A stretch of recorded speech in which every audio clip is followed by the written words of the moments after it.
This is Law Bytes, a podcast with Michael Geist.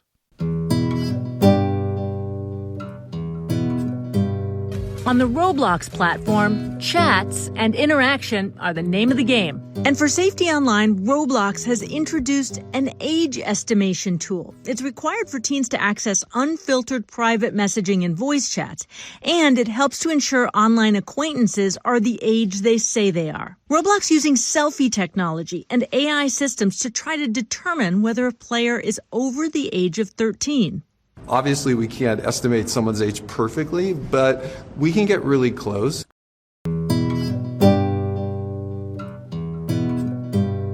Age verification, estimation, or inference is seemingly all the rage right now. Vendors are promoting it as the solution to thorny challenges to limit access to certain sites and services, and politicians seem eager to legislate in that direction. As listeners of this podcast will know, the Canadian experience with these technologies can currently be found in Bill S-209, which would mandate its use across a wide range of sites. Hundreds of scientists and technology experts from around the world have taken note of the trend and come together to issue a public letter warning about the privacy, safety, and discriminatory risks associated with these technologies. Ian Goldberg, who holds the Canada Research Chair in Privacy Enhancing Technologies at the University of Waterloo, was one of the signatories. Ian has long been engaged at the intersection between technology and privacy, and he joins the podcast to discuss the tech, how privacy-enhancing technologies could address some of the concerns, and the risks with the current legislative approaches. Ian, welcome to the podcast. Thanks. Thanks for coming on. You know, age verification and age assurance technologies are really, I think, one of the hot issues of the moment. I've covered it fairly regularly in the context of Bill S-209 that would mandate these technologies to access adult content. Unfortunately, I think some of the broad definitions in that bill means that they'd cover far more than adult sites, with search engines, social media sites, and AI services even potentially targeted. Now, that bill is still working its way through the Senate and may ultimately still go to the House. But one of the big lingering issues, I think, involves the technology itself and the risks that it may pose. Now, scientists around the world have begun to speak out on this issue, and you were one of them, one of hundreds of experts that signed on to an open public letter that laid out the concerns with these technologies. You know, I want to get into some of the concerns in the letter, but if you can provide a bit of a background on this initiative that led so many scientists and experts to speak out. Yeah, so as you've said, Bill S-209 is an initiative in Canada toward age verification, age assurance technologies. But of course, this is happening in many jurisdictions around the world. So we've seen it come up in the UK. It's been proposed in Europe. Many US states have, a few have already been enacted, and several more are in the pipeline. So this is happening all over the place. But because in particular, Europe was starting to talk about it, a team of researchers that are mainly centered in Europe got together to put together this letter, raise concerns, particularly about mandating technologies whose problems outweigh their benefits. I'll link obviously to the letter in the show notes. There are hundreds of people from around the world that have signed on. I want to touch on some of the policy concerns, of course, but before we do that, let's deal with some of the technology related issues. It's relatively rare for me, and it's a real treat to have someone who's got some of the technology chops like you do.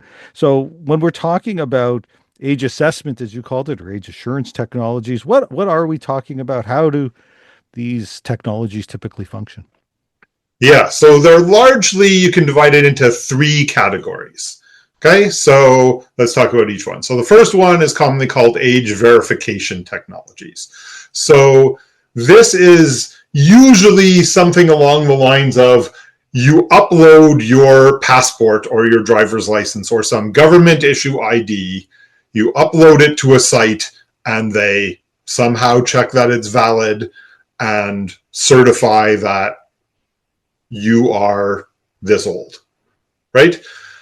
Of course, all they're really certifying is that you uploaded a photo, or maybe there's a better, some better technology to prove you didn't forge the photo or something like that. But all it really proves is that at some point you had access to the ID of an adult, right? Or of a child. We'll talk more about that later, but some of these technologies are meant to be used to prove you are a child in order to give you access to like child-only chat rooms, like in Roblox, for example, right? And that has a lot of more complicated concerns, which I'm sure we'll talk about later. So age verification is about taking some usually government-issued document and verifying that the document says you are a certain age, or that the owner of the document is a certain age. It is a completely separate question to ask, is the person sitting in front of the computer right now the same person that it owns the passport? Okay, so the second category is age estimation. So age estimation directly tackles that question about the person sitting in front of the computer. What it does, it turns on your webcam and it looks at you and it uses some algorithm to say you look like an adult or you look like a child. The accuracy of those is of course questionable. How easy is it to trick is questionable. We'll surely talk about those in more detail later. But that's largely the second class. It's just looking at a picture or a video of you and just trying to guess how old you are, at least broadly, right? It won't be too specific. And of course, when you're near the borderline, it's going to be wildly inaccurate, right? And then the last one is age inference. So age inference is where they collect a lot of information about your behavior. So what websites you visit, what links you click, the contents of your chats, perhaps. So it uses all kinds of information about your online activities in order to try to guess how old you are. So these are largely the three classes: age verification, age estimation, age inference. As I said, the mandates are already in place in some jurisdictions, so some of these technologies have already rolled out because they're legally required to. There have been some spectacular failures that we'll surely talk about in a bit. And of course, if more countries or states mandate these technologies, their deployments will, of course, only get more prevalent. Let's talk a little bit more. I just want to drill down on a couple of those.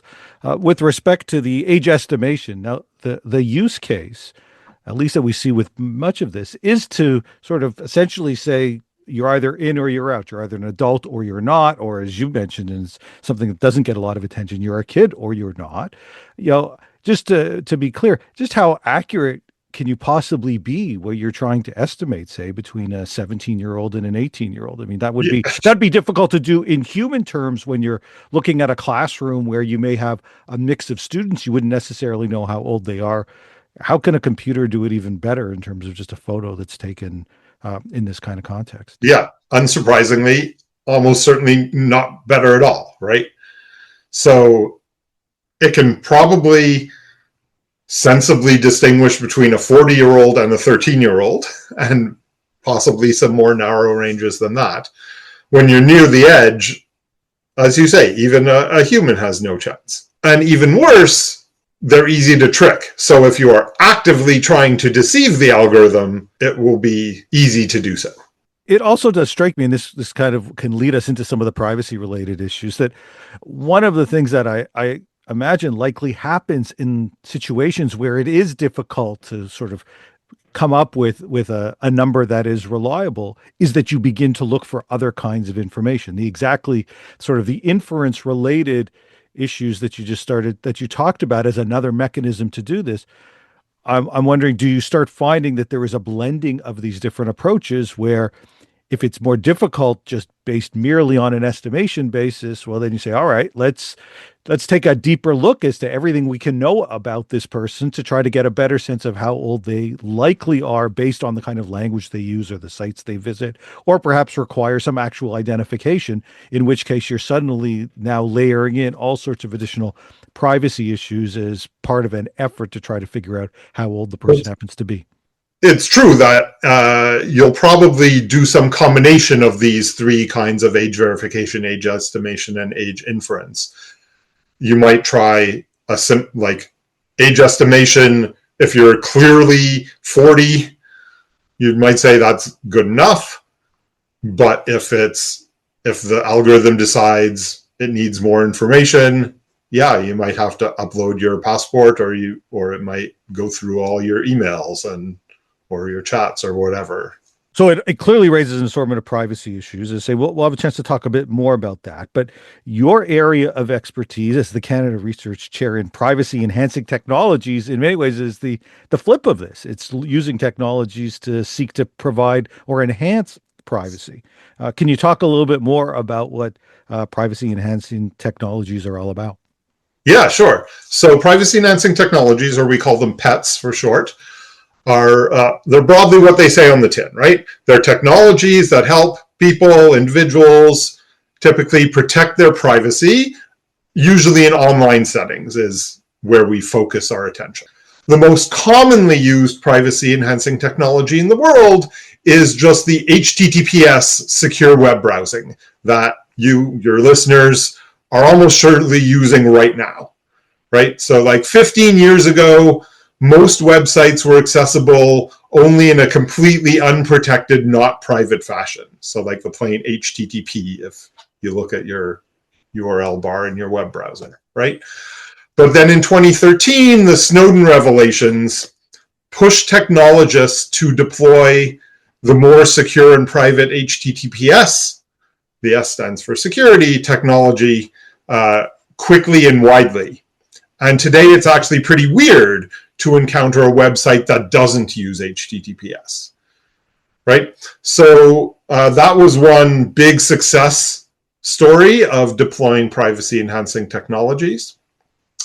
But largely, indeed, what I study are algorithms, protocols, building systems to allow people to communicate, transact, be online, be in online spaces, while being able to protect their privacy in where that is taken very broadly, as I said before.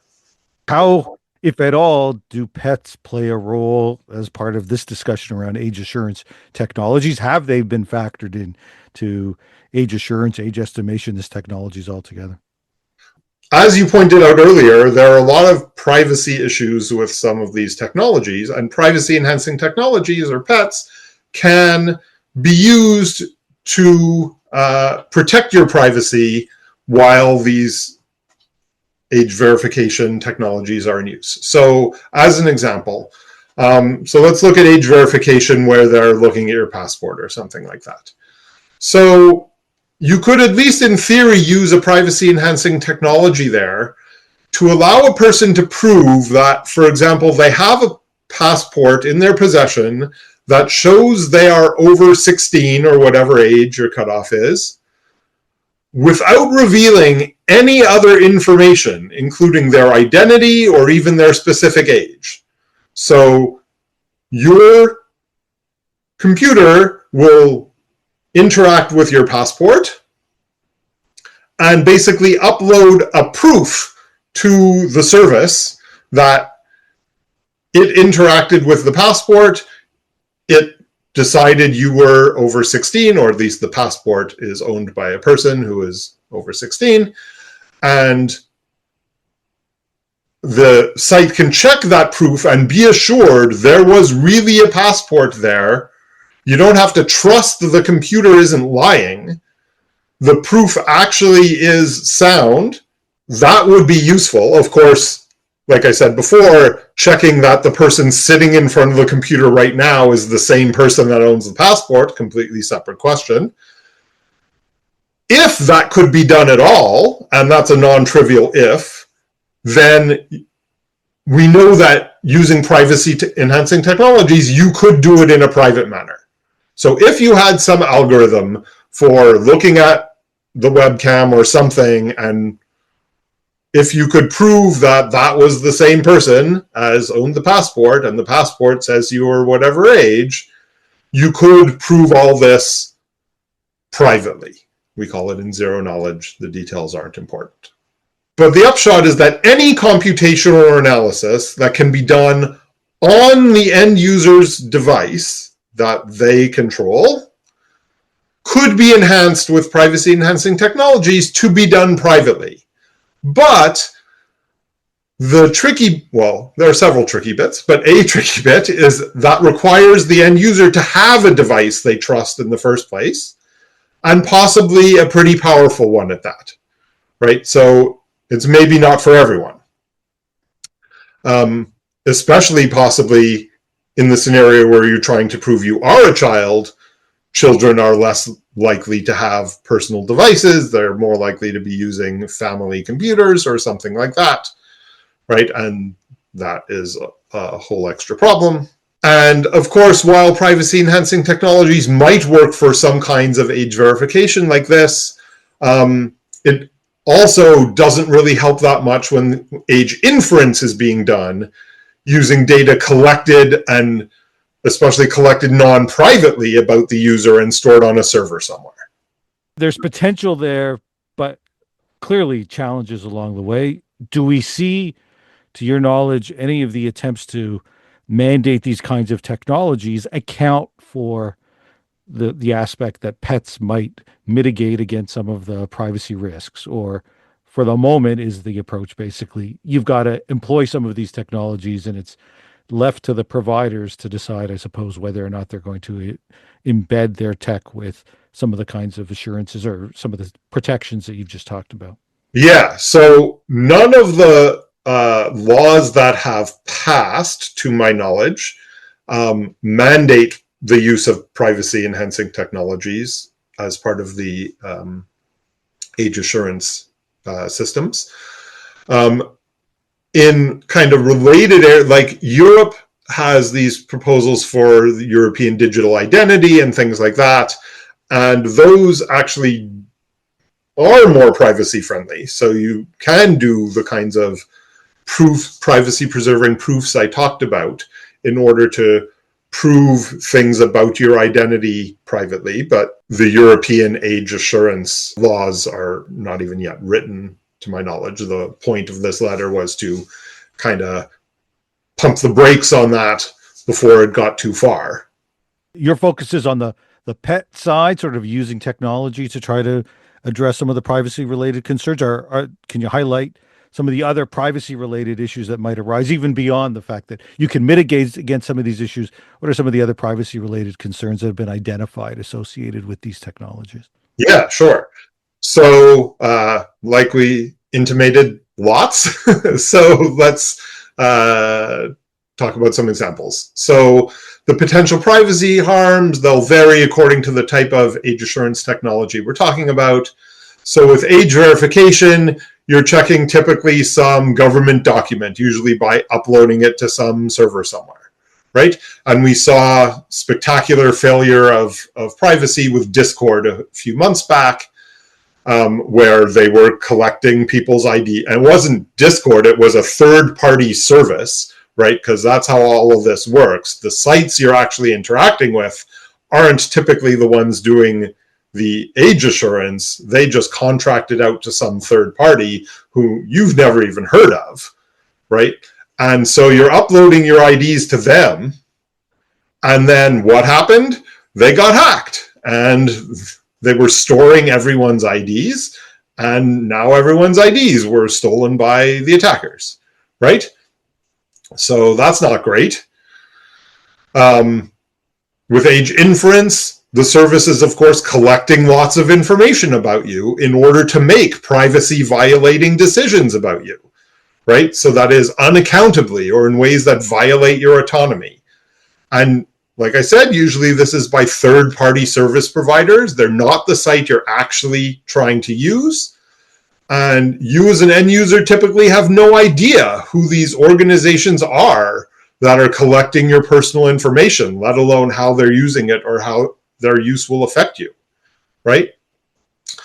There's also the problem that governments could see privacy tools, such as virtual private networks or VPNs, as methods that people could use to protect their privacy, but also to bypass the age assurance privacy harms, right?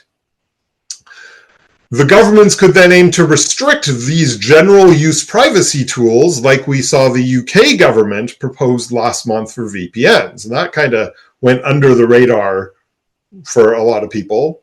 The letter actually links to that announcement from the UK government that they'll be looking into restricting VPNs. The mandating of privacy harmful age assurance technologies then has a knock-on problem of reducing online privacy for things that have nothing to do with age estimation, right? And also remember that the whole point of these systems is to distinguish children from non-children. So they're going to be collecting a large amount of sensitive personal information about children, which is even more problematic. That's a big list. It's easy to immediately see where some of the harms arise. And incredibly, the concerns that, that have been identified when people talk about these technologies and these issues, including in the letter, aren't even limited to privacy. I know there have been references to things like discrimination and risks to online safety as well. What are some of the examples that might arise in that context? Yeah, so the letter talks about a number of such other concerns, not just privacy. So depending on, again, the type of age assurance being used, some people may not have the required kind of ID, right? Not have a smartphone or a particular kind of smartphone, not even have digital literacy, right? So requiring age assurance to use a site will lock out many adults who, while not being children, do not have the ability for whatever reason to complete the age assurance process, right? So examples used in the expert letter include the elderly, visitors from another country without the expected government ID, the incarcerated, people who can't financially afford it, and so on, right? As for online safety, the very last thing we want is for children to be unable to access mainstream sites because they've added these age assessment technologies, and then they get pushed towards fringe sites that don't participate in the age assurance system, but also don't have protections against things like malware, scams, and misinformation, and that don't fall under the data protection laws of jurisdictions like Canada and Europe. It's notable that, a number of the examples you've raised, both when you talk about privacy and then you start talking about online safety and harms, that ultimately it's kids who are, of course, supposed to be the beneficiary of this. I mean, so much of this is designed to protect kids, and it sounds like there are ultimately some really significant risks that actually are specific to children who may find themselves the most vulnerable coming out of some of this. You've got expertise on the technology side. Just how feasible is the deployment of this kind of technology at all, right? So you get politicians, and in the Canadian context, obviously, so far it's been senators who sort of are running on the assumption that, of course, this is doable. Egged on at times, it feels like those that actually sell these technologies, and they sort of say industry associations that say, hey, our members stand ready to do this. All you have to do is legislate it and we're good to go. But once you talk to people with some technical expertise, it gets a bit more complicated. What is likely to happen, or what are some of the challenges that arise from a deployment perspective? Even aside from the situations where parents actively help their children circumvent the age assurance tech, so there's now lots of documentation now that Australia, for example, has implemented the social media ban for under 16s. Even apart from that, the current technologies have proved pretty easy to get around, right? And as the letter notes, even when the children themselves, it's not just that the children themselves are figuring out how to get around this. It's either older children or adults create instructions or offer services to help them, right? So the children who want to get around it just have to be able to find these instructions or use this website in order to get around the age assurance technology. We even saw examples, like I said, age estimation technology, where they're trying to figure out your age just from the video of you. Super easy to fool. Someone like drew a fake mustache and beard and tricked the system that way. And when age verification is used in the other direction to prove you are a child, it's even less effective, right? Because now you have adults who are trying to trick the system into thinking they are a child. And that's more straightforward because the adults have more resources and more ability to do this. And worse, this results in a false sense of security, where parents wrongly think that a particular space is safe for their children. You know, I mentioned that much of this has unfolded with politicians basically saying, well, you know, if you build it, it'll work, so to do a bit of a riff on the, sort of the field of dreams approach. You know, why don't we conclude with this? I mean, it's obvious that the experts have real concerns with this. And I have to say that I've having closely followed the debates on S209 and its predecessor legislation, some of these issues, not all of them, I think this has been a really helpful discussion to identify a number of issues that frankly haven't come before committee, but some of them have. And the response, I have to say, invariably is that the technology can be fixed. You know, what Cory Doctorow sometimes would say, just nerd harder, you know, work harder, tech people, and you can fix some of these issues.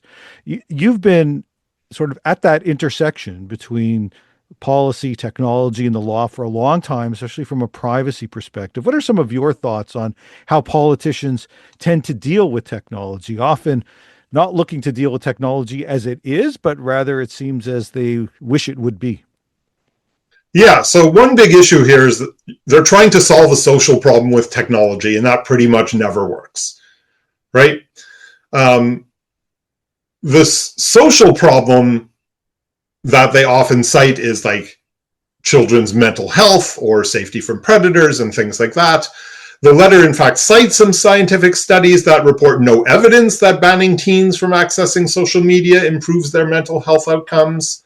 The letter posits that it's not wise to mandate a technology that this time is easy to bypass, but at the same time has detrimental effects while not being known to achieve the desired target of protecting children from mental health concerns, predators, and so on.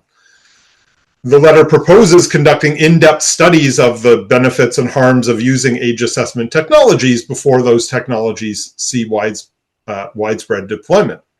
The sites are dangerous for children to use. That seems more like a site problem than a children problem, right? And of course, we see with things like AI psychosis, that's been getting some press recently, that these sites aren't necessarily safe for adults either, right? So fixing the sites, whether by regulation or other means, so that they're not harmful to children or adults, seems like a better plan than these age estimation technologies. The letter explicitly proposes tackling the root of the harm. They cite the Council of Europe's Commissioner for Human Rights, and for example, they propose looking at the social media site algorithms that prioritize engagement, even if such engagement stems from promoting harmful content.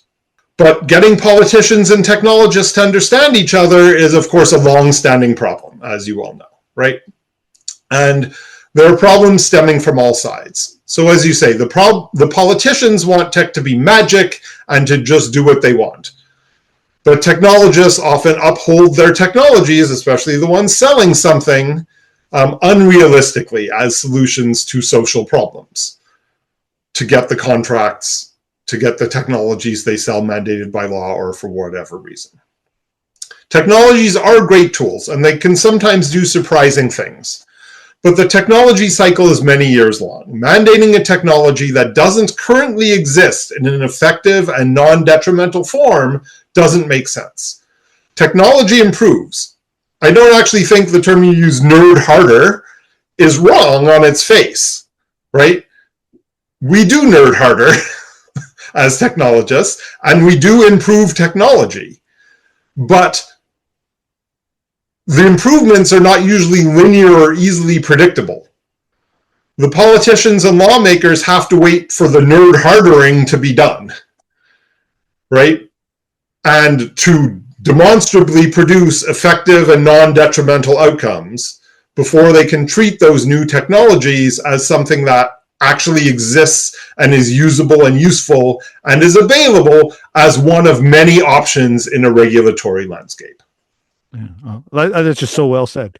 And unfortunately, it's the sort of thing that hasn't been raised, at least in the way that has convinced some of the senators that they're simply looking for a solution. And as you suggest, are ahead at a sense of where the technology is, thinking that this will just sort itself out. But I think you've done a really nice job of highlighting why that's just not likely to be the case, because quite clearly there are real risks, and those risks are right now if we legislate right now. So, Ian, thank you so much for the work that you do for nerding harder, so to speak, when it comes to privacy enhancing technologies, and for joining me here on the podcast.